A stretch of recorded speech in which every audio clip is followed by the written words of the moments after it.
देखेंगे class 7th Sanskrit की book का चैप्टर 4 हास्य बालक विसम्मेलन। ठीक है, तो इसमें ना चैप्टर में क्या है, इस पाठ में जो है हम लोग क्या करेंगे, बाल कवियों के हास्य सम्मेलन के बारे में पढ़ेंगे। जैसे आजकल स्टैंड अप कॉमेडी चलती है ना, तो पहले हमारे देश में क्या हुआ करता था कि काफ़ी सारे कवि आकर के बैठते थे और वो कुछ एक सम्मेलन तरीके का होता था, हंसी वाली कविताएं सुनाई जाती थी। तो उसके बारे में ही ये चैप्टर है।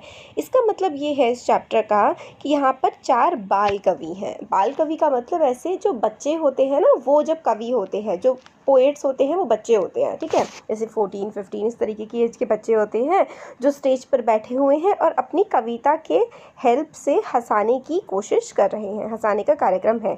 इस पाठ में जो संस्कृत के अव्यय मतलब होता है ना, उसका प्रयोग किया गया है। तो अव्यय है, अव्यय उस शब्द को कहते हैं जो तीनों लिंगों में, तीनों वचनों में तथा सभी विभक्तियों में हमेशा एक समान रहता है। मतलब उसका वचन भी नहीं बदलता, विभक्तियाँ मतलब आप जब उसको विभक्ति कर लीजिए, मतलब वो हर तरह से स्त्रीलिंग हो, पुल्लिंग हो या नपुंसक लिंग हो, वो एक ही बना रहता है। ठीक है, तो वो इस चैप्टर में हम लोग देखेंगे। अब हम लोग देख लेते हैं कि इस चैप्टर में कहा क्या गया है। तो इसमें देखिए बोलते हैं, यहाँ पे हम पूरा इसकी समरी टाइप की देख लेते हैं कि क्या समरी, क्या मतलब एक एक शब्द का आप लोग मतलब ही समझ जाएंगे कि क्या क्या पूरे के पूरे इस चैप्टर में दिया गया है। तो देखिए इस चैप्टर में हमें ये बताते हैं कि बहुत सारे अनेक प्रकार के वेशभूषा धारण किए हुए 4 बाल कवि मंच पर बैठे हुए हैं। मतलब अलग अलग कलर के सबने कपड़े पहने हुए हैं, अलग अलग टाइप के कपड़े पहने हुए 4 जो बच्चे हैं ना, वो बच्चे जो कि कवि हैं, वो स्टेज पर बैठे हुए हैं। नीचे जो है देखिए, यहाँ पर नीचे की तरफ क्या है, ऑडियंस है। ऑडियंस है जो कि हास्य कविताएं मतलब जो कॉमेडी वाली पोएम्स हैं वो सुनने के लिए काफ़ी एक्साइटेड हैं, काफ़ी उत्सुक हैं और काफ़ी शोर मचा रहे हैं।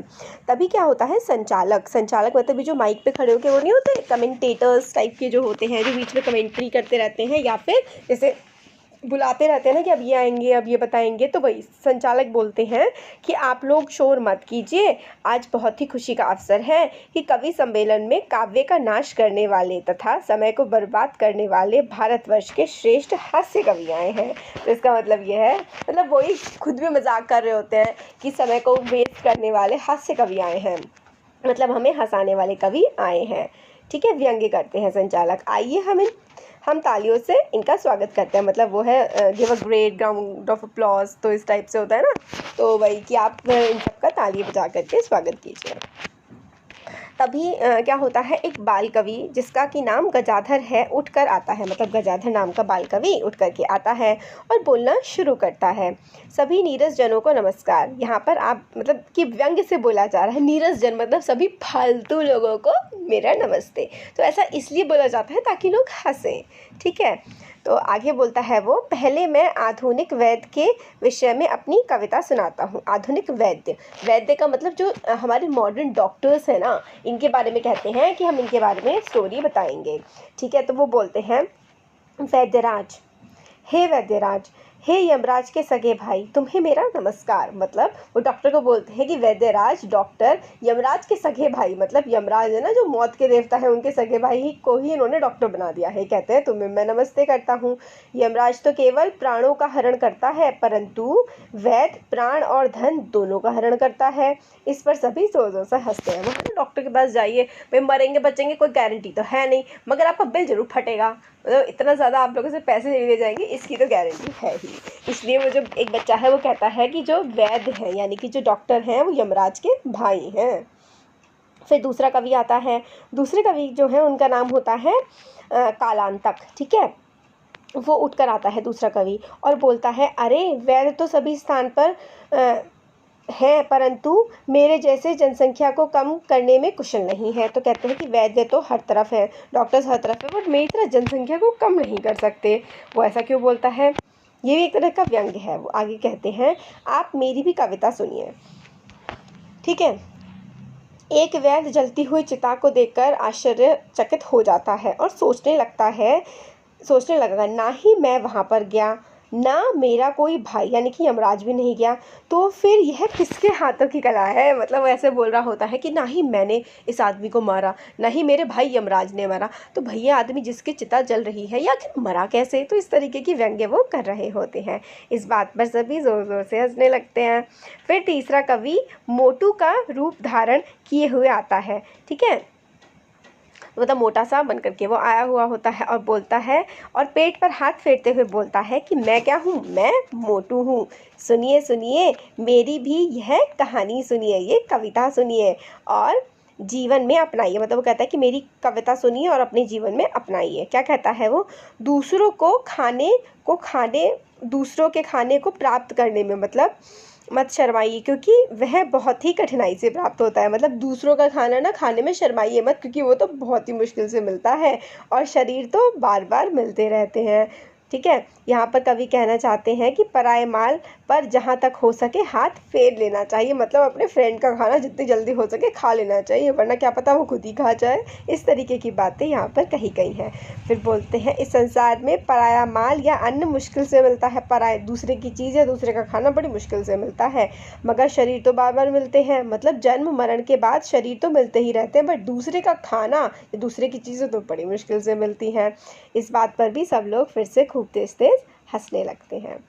फिर चौथे कवि जिनका नाम चारवाक है उठकर आते हैं और बोलते हैं, हाँ हाँ शरीर का पोषण सभी प्रकार से करना सही है, अगर धन नहीं है तो भी कर्ज लेकर भी पौष्टिक पदार्थों का भोग करना ही चाहिए। फिर बोलते हैं जब तक जिए सुख से जिए, चाहे कर्ज लेकर भी खाएं मगर घी खाएं।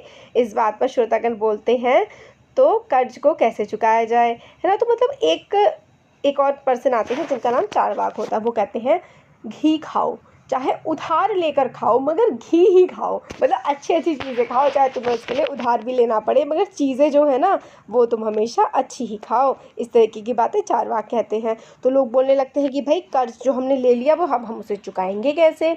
तो चारवाक कवि फिर से बोलते हैं, मेरी शेष बची हुई कविता को भी तो सुनिए, घी पीकर परिश्रम करके लोगों का कर्ज उतार दीजिए। मतलब चाहे आप उधार लेकर के पौष्टिक आहार अच्छा खाना खा लीजिए, मगर जो आपने घी पिया है, आपने जो पौष्टिक आहार हेल्दी फूड खाया है, उससे खाकर आप मेहनत कर लीजिए और कर्ज को उतार दीजिए।